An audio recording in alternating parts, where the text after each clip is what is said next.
Welcome everybody. This is Samantha Moe of Mad to Glad Parent Coaching and Parent Coaching Certification.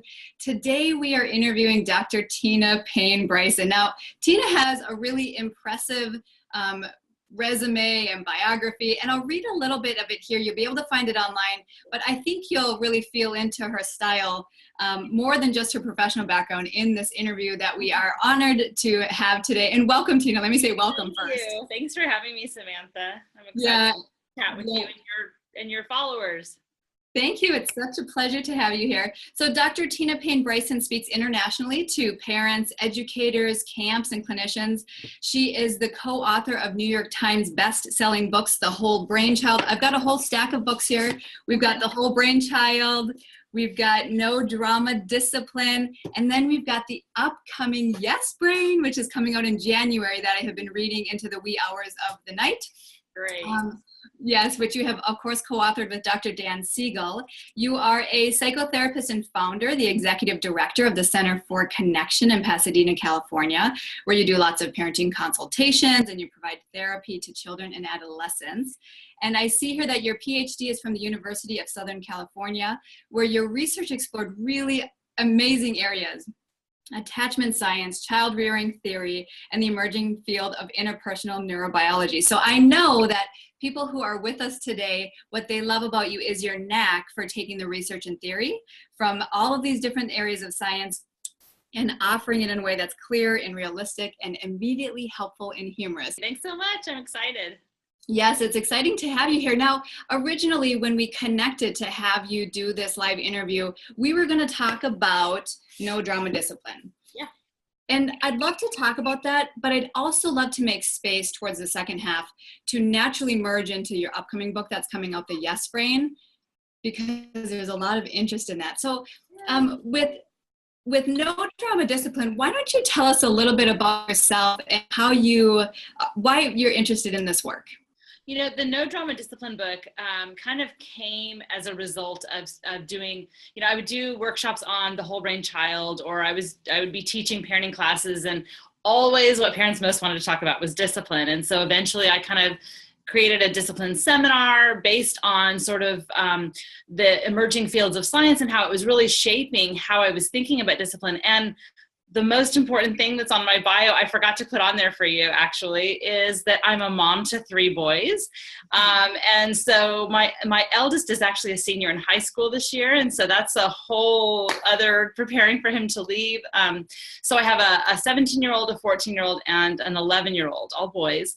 And so as I was researching in my PhD program, and I actually started my PhD program when my eldest was 18 months old. And fortunately, my husband is an English professor, and so he could be home with our son while I was kind of taking classes. And otherwise, I might not have done it. I would have just stayed because I wanted to be with him so much. But what happened is, as I was researching and as I was learning, and then as I was writing The Whole Brain Child with Dan Siegel, it was totally changing how I thought about parenting and parenting moments. Like I'd be in the midst of this struggle with my child, and I would be overwhelmed and he would be overwhelmed and we'd both be upset. And I would find myself like wondering like what was happening with his little nervous system and how, those kinds of things. And so the No Drama Discipline book is kind of, I really love that book because it's such an in the trenches book for me. Like it really emerged out of my experiences of disciplining with this science in mind. And what I think is so important about this book, and what I'm most proud about, is that I think it's a book that's really about a total cultural shift in how we think about discipline. And what I mean by that is that if you understand a little bit about the nervous system and the brain, the way that we discipline most of the time makes no sense at all. In fact, most of what we do in the name of discipline is counterproductive. And so I'll give just kind of a little bullet point or a little kind of nugget on what I mean by that. So when Dan and I were writing No Drama Discipline, we had a colleague who said, please don't put the word discipline in the title of the book. And we were like, what do you mean? And she said, well, most people, when they hear the word discipline, mean punishment. That's what we think of, right? And so Dan and I said, well, should we avoid the word? No, let's totally reclaim the word and the original meaning of the word, which is to teach. and to build skills. And so if you think about the ultimate goal for discipline is that our children grow up to be self-disciplined human beings who have really good skills to navigate the world with a moral compass, and the ability to kind of regulate themselves, to handle themselves well, even in the face of adversity. So I think of resilience and outcome of discipline as kind of being two sides of the same coin. And so in order for them to get there, our job along the way is to teach and to build skills. But most of the time when we're in a discipline moment, we're thinking about how do I stop this behavior, or how do I, knock it off, or, what can I do to you to make it so unpleasant you won't want to do it again that way. And really teaching is left out of the process. And I think the most important thing to think about as we're disciplining okay, let me say it this way. If the whole point of discipline is to teach, then our children have to be in a state of mind in which to learn. And the brain is either in a reactive state or it's in a receptive state. And that's actually very much leading into the yes brain. The reactive state is a no brain that's shut down and rigid and defensive and unwilling to think about things or do things differently, maybe being perfectionistic and being hard on yourself, or anxious and not willing to try something. And that's the reactive brain. And the yes brain is a receptive, open brain that's willing to even sit with some uncomfortable feelings or uncomfortable circumstances and still handle yourself well and be strong in the face of adversity. So our children have to be in a yes brain state, an open receptive state in order to learn. And we have to be in that state in order to teach. And so in the name of discipline, my number one job is to help my child move into a receptive state. In the yes brain, we call that the green zone, right? Where your nervous system is actually regulated.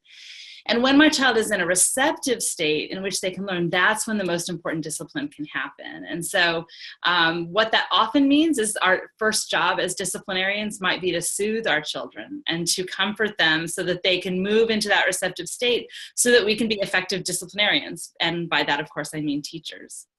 Yes, I love that. And clearly you've talked about this, and with your writing and your research, you've gotten it really honed down so that it can be really impactful in just a few words, just a few minutes of describing that. And what I think the people who are listening that are used to the Mad to Glad philosophy are probably honing in on, because I can kind of hear what they're thinking right now. They tend to have kids with sensory processing disorder, autism, ADHD, and giftedness. And as you know, that brain wiring tends to be more reactive. Yep. It tends to be less receptive. So what have you found is supportive in helping both parents and these types of intense kids get to that receptive state?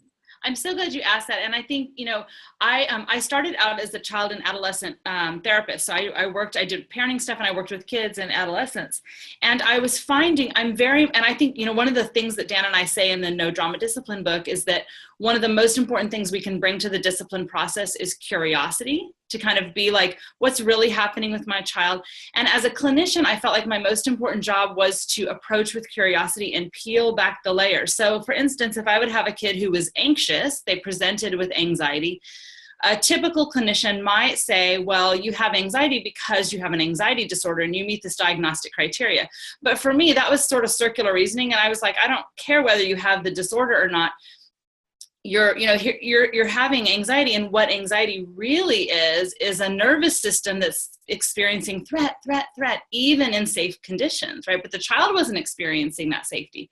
So then I had to ask the question, what is it about? Why is that anxiety there? Why is that threat response happening? Why is that no brain reactive response happening? And as I began to peel back layers, or tried to, I realized how limited my field is in mental health. And so I actually created something called the Center for Connection. We're about 2.5 years old, where I assembled a group of people who have all these areas of expertise. So we now have almost 25 people as part of our team. And in fact, as soon as I'm done with you, I'm going to go have lunch with them. And for 2 hours, we'll sit and we'll wrestle with cases together.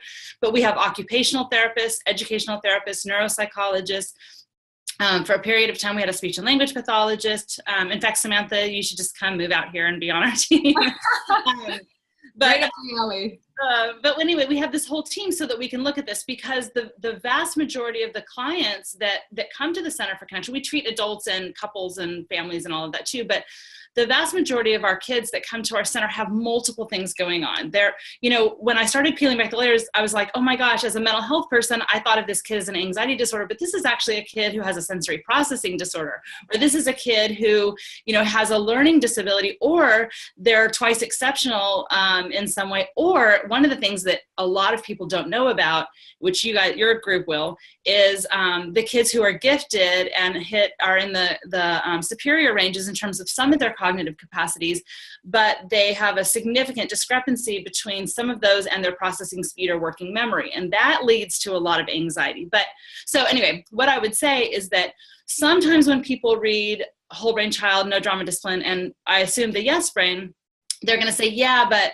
my kid's on the spectrum, or yeah, but my kid's a 2E kid, they're ADHD and gifted, or my kid has sensory stuff. And so they're like, I'm not sure will this work? And my view on that is, even more do we need this kind of approach with kids who are reactive. We need to kind of think of behaviors as back burner issues, and our relationship with our kids as front burner issues, and that soothing should be driving sort of everything, not soothing them like, it's okay, you don't have to do anything, or it's okay, you don't have to follow this rule, not like that. But this idea that when their nervous systems go into this state of stress and tension, then our job is to soothe them. And Samantha, I'm going to talk about something right now that I have not yet talked about really publicly, except in a few talks recently, and it's probably going to go in the next book. Right, exciting. One of the ways I'm thinking about this, as I've met with a couple of families recently, is that kids who have developmental disabilities or who have challenges, it's almost like their hill that they're walking up is like this. Their slope is very steep. And sometimes we can provide interventions or medication or some sort of sensory strategy that works best for that child to kind of lower that angle, to kind of make the hill not so cumbersome for the kid to walk up. And so I've been thinking about this in terms of our role as parents or educators or clinicians, and that is that when we have kids who have challenges, they're just getting through an assignment, getting through a day at school, having a parent give rapid fire, requests for household chores. It's, sometimes the slope is really steep. And, we can think about positive stress like this, positive stress helps us move forward. Tolerable stress, we can get up the hill, we can handle it, it's hard, but we can. And then there's toxic stress, which is really just impossible. And it actually creates a whole host of health problems and all of those things. So we need to help our children move from toxic stress to tolerable or positive stress. So one of the things I think we think about as our job is, as a parent, how am I responding to my child? Am I responding to them in a way that makes whatever's going on more difficult? Or am I softening it for them? Not in a way where we bubble wrap them and we don't allow them to feel hard things or work through hard things, but to say, this is hard, I'm right here with you, how can I help? So I think that whole idea of helping kind of flatten out that challenge for our kids. And we can often do that with empathy, with validating feelings, and with saying, I'm walking with it, through it with you. Or let's take just like an everyday, moment. I had one of my sons, my youngest, was sick, and he was coughing a lot, and it was right before bed. He was so tired. He wasn't feeling well. So we made some tea with some honey in it, and he was kind of sipping on it while we were reading, and he spilled the whole thing, and sticky honey, and all the water got all over the bed and all over the floor and all over the electronics where we plugged things in that were plugged in next to the bed. And he immediately went into what we call the red zone, which is like this totally reactive, explosive volcano. I was so mad. I wanted my tea. I'll never have my tea. And so now I have a choice in this moment. Now, sometimes it's hard to make the right choice as a parent, 100%. And I don't always do it the right way. Sometimes I make this, more like this. But in that moment, if I go, I can't believe you spilled that. Look, there's honey all over these electronics. You probably ruined all these things. Like, if I react in that way, I'm just amplifying his distress and making his slope even steeper. If instead I can say, spills happen, I do spill too, We'll clean it up. Let's just keep snuggling. Let's keep reading. You go to sleep and I'll deal with it later. It is no big deal. I'm right here. Come here, buddy. And I scooch him in and we keep reading, and I kind of pet his little belly while I read and rub his back.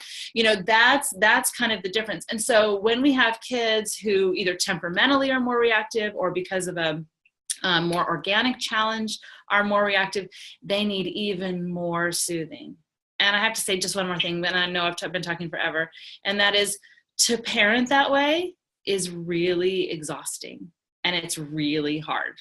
Yeah. Because it's hard for us to stay in that receptive state. And, I think for me, I had a group of colleagues I was having lunch with at a conference, and they said, Tina, what's the most important thing you would tell parents? And I paused and I thought, and I'm sorting through all the research and all the things. Oh my gosh, only one thing. And I said, well, I have to have two things. And the first thing I said was, I would say that when our kids are having a hard time and they're in states of distress, that is when they need us the most, and we should soothe the hell out of them. So soothe, soothe, soothe. That's the number one thing. And the second thing is that we have to have self-care and things where we're taking care of ourselves so that we can do it, because that's really grueling. It's really grueling and hard to parent that way. So making sure you have time with friends, and that you're getting enough sleep and exercise, and that you have some fun and joy in your life away from your kids and your family, and maintaining sort of a sense of self. That's so important to parent this way. Yeah, absolutely. And I love how you're saying all of these S's, and you talk about that in your book. And I'm just going to do shameless promotion. I know you're not necessarily going to. This is your Yes Brain book. Oh, you got it. Good. It got overnighted to me on Friday, so I'm so excited to touch the real thing. Oh, exciting. Yeah, mine still has the advanced copy label on the top. And what I love that you're talking about, and has been brought into the parent coaching sessions this week, is answering this question of, how do I get in that space where I can soothe? And what I love about your work with Dr. Dan's work is that you guys are talking about these S's with safety, with security, with soothing, and then you mentioned self-care. And the thing is, sometimes when you're raising intense kids, it's easy to think, oh, it has to be all about me and the relationship with my child, which is of course essential. Of course, that's essential. And it's okay to lean into some of these other professionals that you have hired at your Center for Connection, like the occupational therapist, and say, what activities can my child physically do to help them soothe? Right. Learning about those sensory strategies for our kids. And in fact, I will tell you one of my favorite resources in the last year or so. My website for my center is called thecenterforconnection.org. You need the thecenterforconnection.org.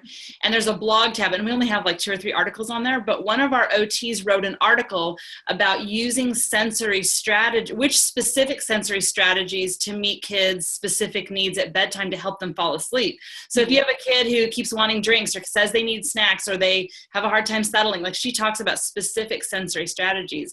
But the other thing is to find out about our own sensory preferences, because as I've learned about that just recently, I know that when I start getting kind of more into the red zone, what I need from some sensory strategies that help me kind of soothe and come back. I'm a big ice cruncher. In fact, we put in a little ice machine in our house, so I get the little pellets so I can crunch ice. But this is so important. Yes, and I love that example, because there's that soothing piece, and how do we get that sensory system to function optimally? Sometimes it's soothing and sometimes it's releasing. So at bedtime, it's so important to know, do we need to discharge something, or do we need to soothe those frayed edges so kids can wind down and drift into sleep? That's right.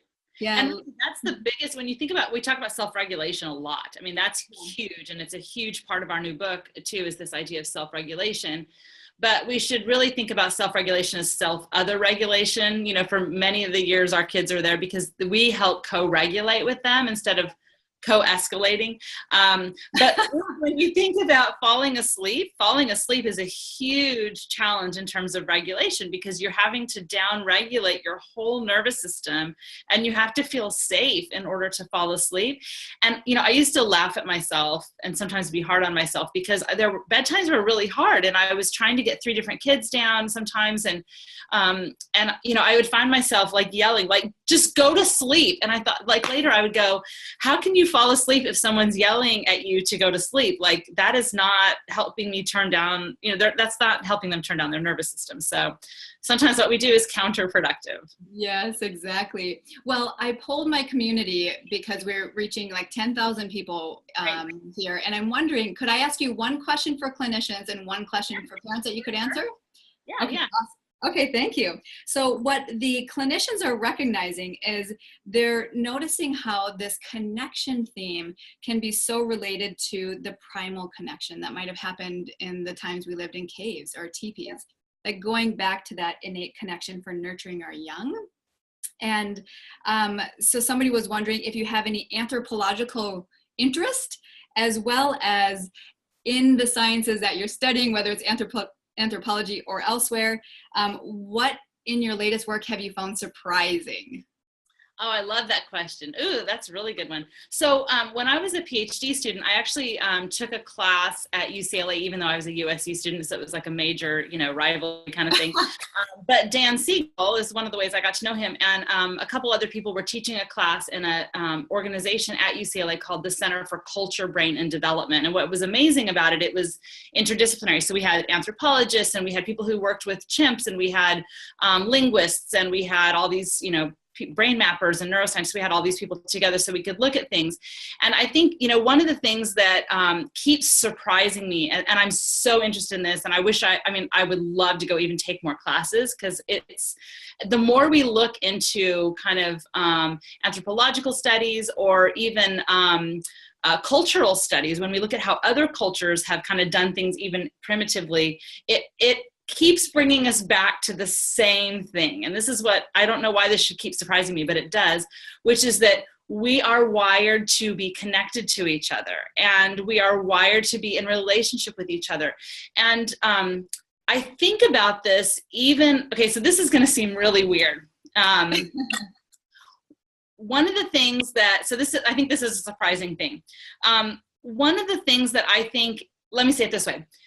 If we were not, back in the old days, like primitive cave times, if we weren't part of a group, we were much more likely to be eaten or to be someone's prey. So in order to survive, our brains wired and adapted to stay in connection with each other, to be with people, to be a part of a tribe. And one of the ways I think about discipline is actually from that lens. Sometimes people are surprised that I tell a story about a time one of my sons hit my other son and left a hand mark even. It was so, such a hard hit. And when I comforted the victim, and then I had to go deal with the perpetrator, right? I had to go talk to the one who did it. And this was a discipline moment. And there are lots of ways, parents might do that, like go to your room, or I'm taking away a privilege, or, I'll hit you so you know what it feels like, or I'm going to force you to apologize, etc. But what I did in that moment was he was in a reactive state, like so mad. So I was like, come here, what happened? And I soothed him and comforted him. And then once he was back into a regulated state, the first thing I did was allow him to feel, and this is going to seem weird, allow him to feel guilt. Not shame. Shame is like, you're defective, you're a horrible person.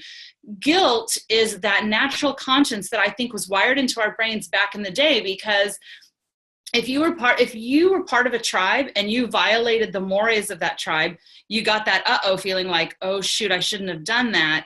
And that feeling, that guilty feeling, is really, really uncomfortable. And so we're wired to avoid what's uncomfortable in our nervous system.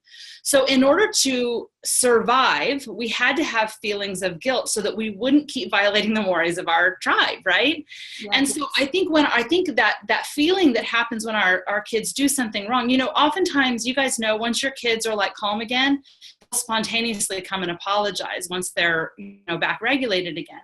And I think that when we throw consequences at our kids, or we're punitive with them, it actually distracts them from that natural guilt. Like if I'm like, hey, go to your room, I'm taking away your play date, he's like, you're so mean to do that to me, because my brother was mean to me in the first place. Like that's how he spends his mental energy, is thinking about how mean I am to do this to him.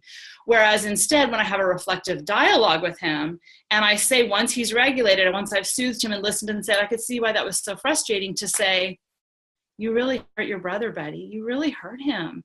And then his head goes down, and I allow him to sit in that feeling, because that will change his behavior more than anything. And I think that's early primitive wiring in our brains for how that works. So it's a natural process, and it's not about piling on shame or any of that. It's just allowing that feeling to be there and to be present, and then say, that's so good. Now you know that feeling will guide you as to making good decisions. Now we can go make things right with your brother. So we don't sit in it, but it's an important part that I think guides me from those early primitive wiring days. Oh, I love that. And what's great about that is it answers the question that parents have about connection. How can connecting with my kid when something has gone awry, how can that be the answer? And I think you just described that.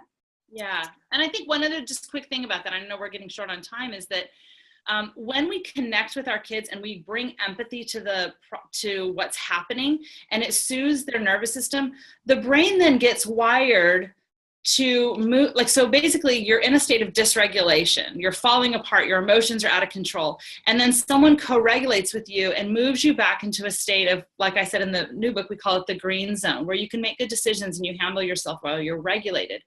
And if you do that repeatedly with your child, their brain wires for how to move from dysregulation back into regulation, or disintegration back into integration. And it becomes part of who they are, and they can do it for themselves. So connection actually makes them more resilient and have more grit and have more social and emotional capacity.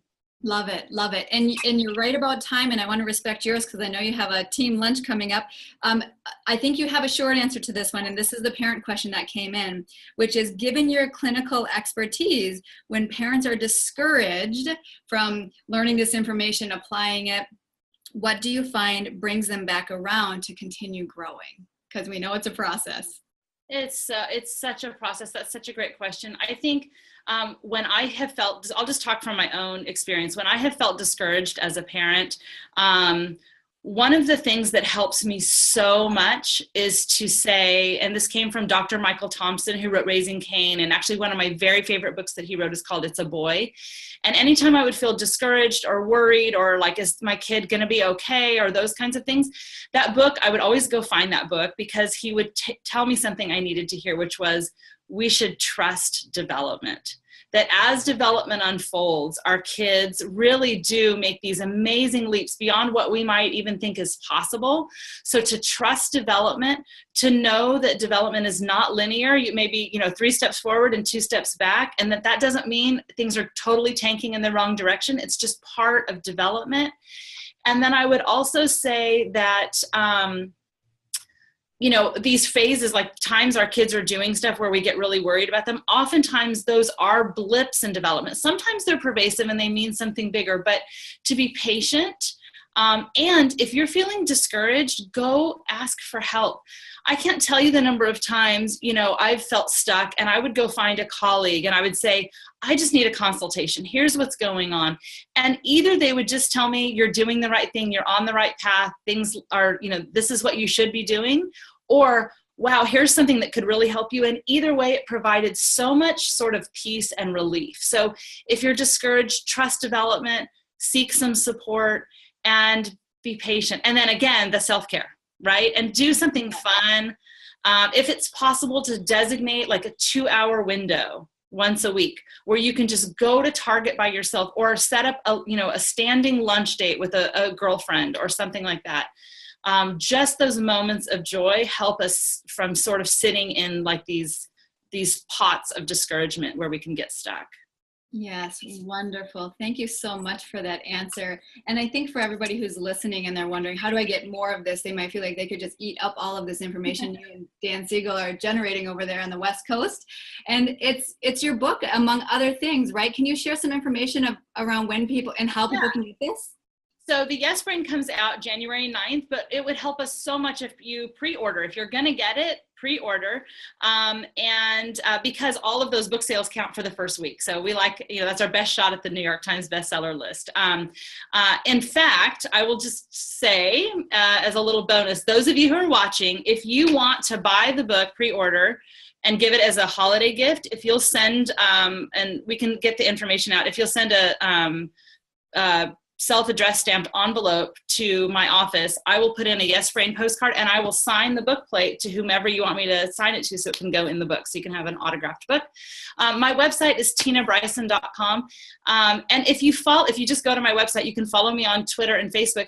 There are I'm so protective of my time right now because I have 3 boys, and unfortunately my father passed away this last year, so I'm still trying to give myself some space to grieve and have some self-care as well. So I'm very protective of my time, but the next few months, because we're promoting the book, there will be a lot more podcasts, some live interviews, things like that. So just, you can track all of that on my professional Facebook page and my Twitter feed. And then my website, there's a place to sign up for a newsletter that we send out about every month or 2. So it's not a lot of emails. There are also links on the website to videos or classes that Dan and I have done that you can purchase on Amazon for not very much.